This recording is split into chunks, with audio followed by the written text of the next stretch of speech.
we gather at a moment of profound historical transformation. பொருளாதார மாற்றம், பிராந்திய ஸ்திரத்தன்மை மற்றும் எதிர்கால முன்னேற்றத்திற்காக இந்தியாவுக்கும் இலங்கைக்கும் இடையிலான ஒத்துழைப்பை மேலும் முன்னோக்கி கொண்டு செல்லுமாறு எதிர்க்கட்சித் தலைவர் சஜித் பிரேமதாசா இந்தியாவிடம் கோரிக்கை விடுத்துள்ளார். கொழும்பில் நடைபெற்ற ஜி மீடியா வியோன் உலகளாவிய புத்தாக்கம் மற்றும் தலைமைத்துவ மாநாட்டில் கலந்து கொண்டு உரையாற்றும் போதே அவர் இந்த கோரிக்கையை முன்வைத்தார். இலங்கை தனது மீட்சி கட்டத்தை தாண்டி நிலையான பேரண்ட பொருளாதார அடித்தளத்தின் மீது வேகமான மற்றும் நிலையான அபிவிருத்தி கட்டத்திற்குள் பிரவேசித்து வருவதாக குறிப்பிட்ட அவர், இந்தியாவை நாம் போட்டியாளராக பார்க்காமல் நமது முக்கிய பங்காளியாக கருத வேண்டும் என்றார். பிராந்திய பாதுகாப்பு மற்றும் கடல்சார் ஸ்திரத்தன்மையை உறுதி செய்வதற்கான கூட்டு முயற்சிகளுக்கு முக்கியத்துவம் அளித்த அவர், ஐக்கிய நாடுகள் பாதுகாப்பு பேரவையில் இந்தியாவுக்கு நிரந்தர உறுப்பினர் பதவியை பெற்றுக் கொடுக்க இலங்கை தனது ஆதரவை வழங்கும் என்றும் தெரிவித்தார். சட்ட சீர்திருத்தங்கள், வலுவான தரவு மற்றும் சைபர் பாதுகாப்பு,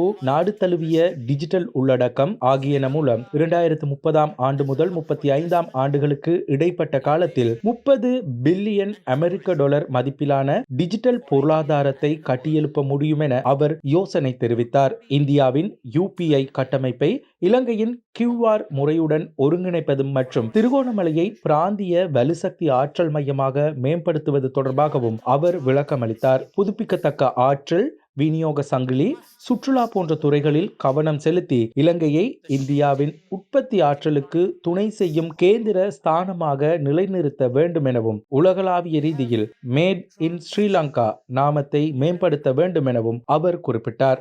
நாட்டிற்கு பெருமானம் சேர்க்கும் கொள்கைகளுக்கு எதிர்க்கட்சி என்ற முறையில் ஐக்கிய மக்கள் சக்தி தொடர்ந்தும் ஆதரவளிக்கும் என கூறிய அவர், இலங்கையின் அடுத்த கட்ட முன்னேற்றத்தில் பங்கேற்க உலக முதலீட்டாளர்களுக்கு அழைப்பு விடுத்தார். As a constructive opposition, I would like to make this open request to work with all Sri Lankans. Sri Lankans of all ethnicities and of all religious backgrounds. We represent a very diverse culture, a culture that is rich in its thoughts. And it is our fervent hope that the special relationship between our two countries continue to progress and flourish.